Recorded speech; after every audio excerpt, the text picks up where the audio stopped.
gotta be careful. I'm making a lot of videos today. I'm gonna post them on YouTube. Starting to go a little bit numb in my forearm. And kind of, I can feel tingling in my hand.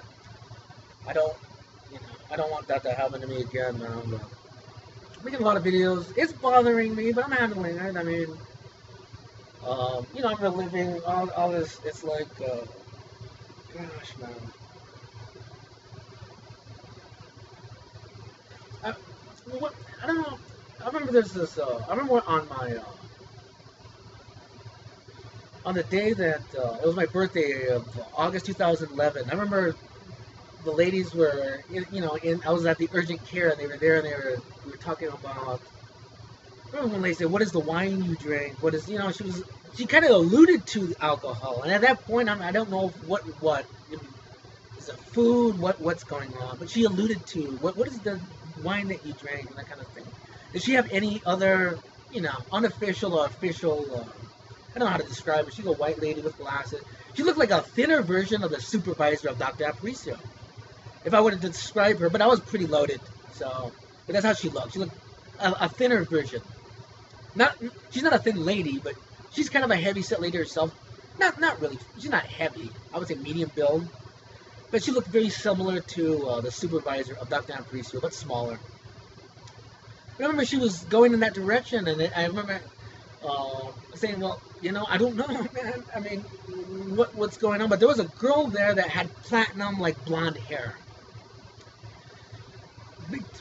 I guess a year later, I was at the urgent care, and because I was having urology issues, and they were doing the same game with the urine specimen bottle. They weren't making it illegible. They were just not putting any type of documentation at all. And I was having an issue. Saying, wait a minute, man, I want this sealed. And if I do a urine thing, I want it sealed so that only the person that's going to test it breaks the seal, man. I mean, and it's like, they were playing this. But I remember talking to that lady, but she had dark hair. And we were talking about the doctor, because she brought something up on Ambien or something like that. She brought something up, and I said, it's like that Dr. Aparicio incident. Something's not right, but there's a liability. There is what did I exactly? I want a video of that conversation. Because the door was open, I remember, and she brought something up. We talked about Am. She talked about, and I'm like, you know what, man? I don't know what's going on, but. I asked her a question. I'm trying to recollect, and I said, well, because there may be a liability. That's why you don't want to ask. Because I asked her a question, and then she diverted the answer, and I said, because there may be a liability. She goes, no, there's no liability. That's what she said. But how you can't make that statement? You don't know. How do you know there is or is not a liability in the Dr. Aparicio incident? See, you would have to ask her that. Say, okay, why did you say that? When you say there may be a liability and you say, no, there's no liability, why would you say that?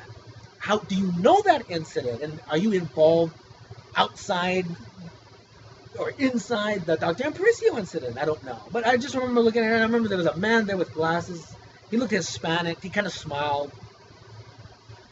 And I was thinking, you know what, man? It's like, dude, I mean, do you know her? I mean, is it all intertwined under this HIPAA Act? Because if I'm a medical technician, I don't even know if she's a nurse or a registered nurse. I mean, who are these people, man? But then you know that incident, and then you're making a statement that it's not libelous. But you can't make that statement. You can't even make that statement if you're involved in it. Because look what's happened to me, dude. No way. Are you serious? I mean, there's definitely a liability. I'm just saying there's too many avenues to liability. But where does malice start? Government intrusion, and then I want answers on those things.